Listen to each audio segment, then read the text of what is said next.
Hello ဒီနေ့ကကင်းမွန်ကောင်းကြီးအစာသွလေးလုပ်စားမယ်။ကောင်းကြီးဆန်အဖြူနဲ့ငချိတ်ဆန်အနက်ကိုတညရေစိမ့်ထားပါတယ်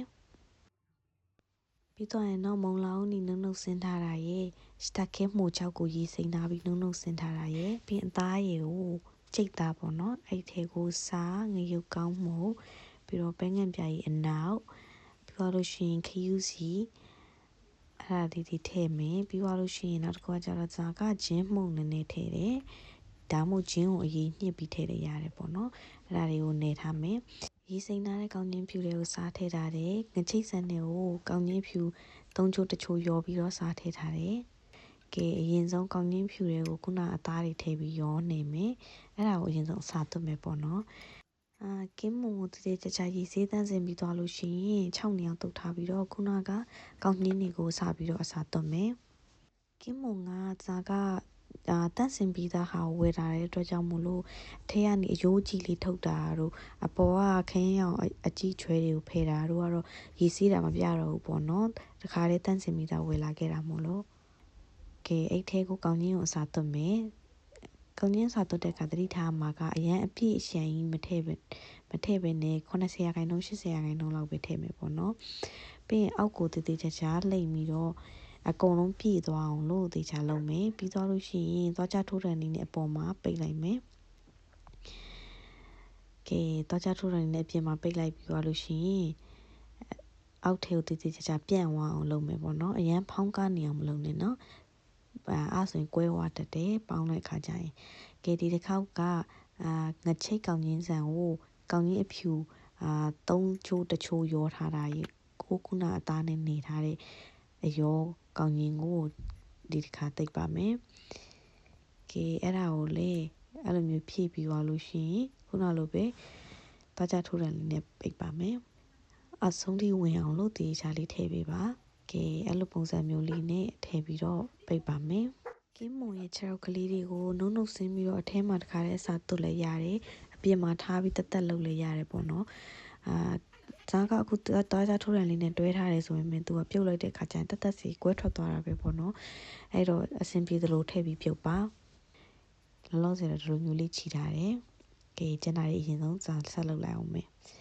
အကုန်လုံးလုပ်ပြီးသွားတဲ့ခါကျရင်တော့ဒီလိုပုံစံမျိုးလေးရတယ်။ကောင်းကြီးအဖြူဆိုရင်တော့အပြင်မှာမမြင်ရဘူးပေါ့နော်။ကောင်းကြီးအမဲထည့်တာရင်တော့အပြင်ကနေမြင်နေရတယ်။ကဲရင်နွေးတဲ့ကိုငရုတ်ကောင်းရေငါကဒီကိုရီးယား sauce လေးကိုထည့်တယ်။အဲ့ဒါမရှိလို့ရှိရင်လည်းပဲငန့်ပြိုင်နဲ့ QC ထည့်လို့ရတယ်။အဲ့ထဲကိုတစ်ချက်ပိုးကောက်ရေနနက်ပွင့်ရေပြီးသွားလို့ရှိရင်လေးညှင်းပွင့်လေးထည့်တယ်။ပြီးသွားရင်ပဲငန့်ပြိုင်လေးအယောင်လှအောင်ထည့်ထားတယ်။ထဲမပြုတ်ခင်မှာကင်းမွန်လေးတွေကိုသွားကြထူရလေးနဲ့အပေါက်ကလေးတွေဖောက်ပေးထားပါ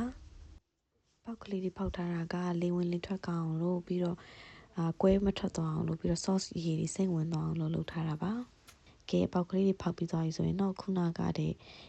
ရေထဲမှာထည့်ပြီးပြုတ်ပါမယ်ရေခမ်းပြုတ်အောင်မှာဖြစ်တဲ့အတွက်ကြောင့်မလို့ရေကိုမြုပ်ယုံလောက်ထည့်မယ်ပေါ့နော်ပြုတ်တဲ့အခါတစ်နာရီလောက်ပြုတ်ရတယ်ပြီးတော့လို့ရှိရင်ပြုတ်ပြီးသွားရင်ပြန်ပြီးပေါင်းတယ်ပေါ့နော်ကောင်းချင်းစီစီလေးဖြစ်သွားအောင်လို့ဇာကပြန်ပေါင်းပါတယ်အစားသွတ်လုပ်ဖို့ပြင်ထားတဲ့အစာတွေကများသွားလို့အပေါ်မှာတက်ဇာကထပ်ပေါင်းထားပါတယ်စုစုပေါင်းပြုတ်တာနဲ့ပေါင်းတာနဲ့ကြာချိန်က2နာရီလောက်ကြာပါတယ်ကိုအသုံးပြုတဲ့ကောင်းချင်းဆန်အနေထားပေါ်မူတည်ပြီးတော့နူးအီလေးဖြစ်သွားတဲ့အထိပေါင်းပါကဲအဲ့ဒါပေါင်းထားတဲ့ချိန်မှာ sauce ချက်ပါမယ်စီလေးနည်းနည်းထည့်မယ်ကြက်သွန်ဖြူရည်ချင်းရည်အနှစ်ကလေးတွေထည့်ပြီးတော့စီတက်မယ်စီတက်တဲ့ကြက်သွန်ဖြူနဲ့ချင်းလေးကမွေးလာပြီဆိုလို့ရှိရင်sauce ထည့်မယ်ပေါ့နော်ခုနကကိုရီးယား sauce လေးကိုထည့်မယ်မရှိရင်ပဲငပြိုင်နဲ့ခယူးစီနဲ့ထည့်လို့ရတယ်အဲ့ဒီ sauce ထဲကိုခုနကပေါင်းထားတဲ့ကင်းမွန်လေးတွေကိုလည်းဒီထဲ sauce ထဲမှာပြန်ပြီးတော့လူးလိုက်မယ်အရသာပိုကောင်းပြီးတော့အပေါ်ကနေဆူဆူပြောင်ပြောင်လေးဖြစ်သွားအောင်လို့ကုတ်တင်ပြန်တင်လိုက်တဲ့သဘောပေါ့နော်ဒီတိုင်းစားလေရတော့ရပါမယ်သူ6နေပေါ့နော်ပေါင်းတာပြုတ်ထားတာနဲ့နည်းနည်း6တယ်အဲဒါကြောင့်မလို့ sauce နဲ့ပြန်ပြီးလူးလိုက်တဲ့သဘောမျိုးလုပ်လိုက်တာပါပြုတ်လိုက်ပေါင်းလိုက်ပြီးသွားလို့ရှိရင်အဲ့လိုမျိုး size လေးတွေပြန်သေးသွားပြီးတော့နည်းနည်းလေးပဲရတယ်ခုနကတွဲထားတဲ့6ကလေးတွေကလည်းဒုတ်ကနေကျွတ်ထွက်သွားပြီးတော့ဒီလိုပုံစံဖြစ်သွားတယ်ပေါ့နော်ကဲအဲ့ဒါလေးတွေအကုန်လုံးရောပြီးတော့ sauce နဲ့နေလိုက်တယ်ပြီးသွားလို့ရှိရင်တော့လှီးမယ် အဝိုင်းလေးတွေတည်တည်ချာချာလေးလှအောင်လှီမယ်ပေါ့နော်ဓာတ်ကိုအချွန်လေးနဲ့တည်ချာလှီပါကောင်းကြီးကလုံးဝစီးပြီးတော့တော်တော်လေးစားလို့ကောင်းတယ်ပေါ့နော်ဒါပေမဲ့အများကြီးမရတဲ့အတွက်ကြောင့်မလို့ဒါအစာပြေစားတဲ့ပုံစံမျိုးပဲရပါတယ်ဟိုလိုဟင်းလိုမျိုးစားလို့တော့မရဘူးပေါ့နော်နည်းနည်းလေးပဲရတယ်ကဲအဖြူကိုလှီလိုက်လို့ရှင်တော့ဒီလိုပုံစံထွက်ပြီးတော့ကောင်းကြီးငချိတ်ကိုလှီနော်ဒီလိုပုံစံမျိုးလေးထွက်တယ်ကဲဒီလောက်ပဲရတယ်ပေါ့နော်ပြီးတော့နော် plate တင်ပြင်ပါမယ်